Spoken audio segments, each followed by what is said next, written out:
অবশেষে বন্ধ হলো চিরবৈরী দুই প্রতিদ্বন্দ্বী মার্কিন যুক্তরাষ্ট্র এবং ইরানের মধ্যকার দীর্ঘদিনের সংঘাত। ওয়েস্টার্ন টাইম অর্থাৎ আমেরিকার স্থানীয় সময় রবিবার বিকেলে ইরানের সাথে যুদ্ধ অবসানের আনুষ্ঠানিক ঘোষণা দেন প্রেসিডেন্ট ডোনাল্ড ট্রাম্প। সামাজিক যোগাযোগ মাধ্যমে দেয়া এক বার্তায় ট্রাম্প জানান, ইরানের সাথে চুক্তি সম্পন্ন হয়েছে। একই সাথে কৌশলগত জলপথ হরমুজ প্রণালী উন্মুক্ত এবং ইরানের ওপর থেকে মার্কিন নৌ অবরোধ অবিলম্বে প্রত্যাহারের নির্দেশ দিয়েছেন তিনি। আগামী শুক্রবার সুইজারল্যান্ডে আনুষ্ঠানিক চুক্তি স্বাক্ষরের পর হরমুজ পুরোপুরি উন্মুক্ত হবে বলে জানান মার্কিন প্রেসিডেন্ট। বিশ্ববাসীকে তেল সরবরাহের আহ্বান জানিয়ে ট্রাম্প বলেন, এই চুক্তি পুরো অঞ্চলে শান্তি ও স্থিতিশীলতা ফিরিয়ে আনবে।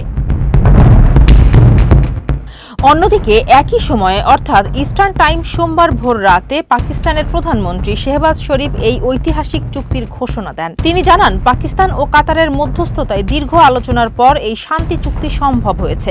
ঐতিহাসিক এই চুক্তিতে গুরুত্বপূর্ণ অবদান রাখায় সৌদি আরব ও তুর্কি সহ শান্তি প্রক্রিয়ায় যুক্ত সব পক্ষকে ধন্যবাদ জানিয়ে পাকিস্তানের প্রধানমন্ত্রী ঘোষণা করেন, আগামী 19 জুন শুক্রবার সুইজারল্যান্ডে ফিজিক্যালি আনুষ্ঠানিক চুক্তি স্বাক্ষর অনুষ্ঠিত হবে। এক্সপোস্টে তিনি বলেন, নিবিড় আলোচনার পর আমরা আনন্দের সাথে ঘোষণা করছি যে মার্কিন যুক্তরাষ্ট্র এবং ইসলামী প্রজাতন্ত্র ইরানের মধ্যে শান্তি চুক্তি স্বাক্ষরিত হয়েছে। উভয় পক্ষ লেবানন সহ সকল রণাঙ্গনে সামরিক অভিযানের অবিলম্বে ও স্থায়ী সমাপ্তি ঘোষণা করেছে। তেহরানের পক্ষ থেকেও চুক্তির বিষয়টি নিশ্চিত করা হয়েছে। স্থানীয় সময় সকালে দেশটির রাষ্ট্রীয় টেলিভিশনে দেয়া বিবৃতিতে ইরানের উপপররাষ্ট্রমন্ত্রী কাজেম ঘারিবাদি জানান, শত্রুপক্ষের ওপর আস্থা না থাকা সত্ত্বেও চুক্তিটি সম্পন্ন হয়েছে। দুটি বিষয় তাৎক্ষণিকভাবে চূড়ান্ত হওয়ার কথা ছিল। প্রথম বিষয়টি হল লেবানন সহ সব ফ্রন্টে যুদ্ধ এবং সামরিক অভিযানের অবিলম্বে ও স্থায়ী সমাপ্তি। আপনারা এটি পাকিস্তানের প্রধানমন্ত্রীর ঘোষণায় দেখেছেন, যেখানে স্পষ্টভাবে বলা হয়েছে যে লেবানন সহ সকল রণাঙ্গনে যুদ্ধের একটি স্থায়ী ও অবিলম্বে সমাপ্তি ঘোষণা করা হয়েছে। দ্বিতীয়ত, ইসলামিক প্রজাতন্ত্র ইরানের বিরুদ্ধে মার্কিন যুক্তরাষ্ট্রের আরোপিত নৌ অবরোধের সম্পূর্ণ প্রত্যাহার ও সমাপ্তি, যেটা প্রেসিডেন্ট ডোনাল্ড ট্রাম্প নিজেই ঘোষণা করেছেন।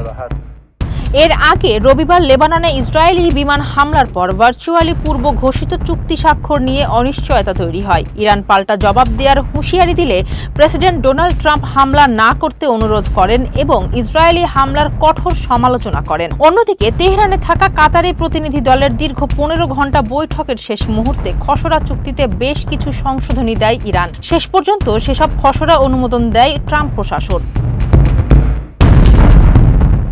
যদিও চুক্তির পুঙ্খানুপুঙ্খ শর্ত এখনো প্রকাশ করা হয়নি, তবে রয়টার্স জানিয়েছে, চুক্তির পর আগামী 60 দিন দুই দেশের মধ্যে অতিরিক্ত কারিগরি আলোচনা চলবে। ইরানের উপপররাষ্ট্রমন্ত্রী জানান, এই 60 দিনের আলোচনায় জাতিসংঘের নিরাপত্তা পরিষদ ও IA এর সমস্ত নিষেধাজ্ঞা এবং যুক্তরাষ্ট্রের প্রাথমিক ও মাধ্যমিক নিষেধাজ্ঞাগুলো স্থায়ীভাবে বাতিলের বিষয়গুলো অন্তর্ভুক্ত থাকবে। একই সাথে খসড়া চুক্তিতে বলা হয়েছে, ইরানের পরমাণু ইস্যুতে আলোচনার মাধ্যমে সমাধানের পথ বের করা হবে। এই সময়ে ধাপে ধাপে বিদেশে জব্দ থাকা ইরানি সম্পদ অবমুক্ত করা হবে। ফারজানা হাসিন, মানবকণ্ঠ।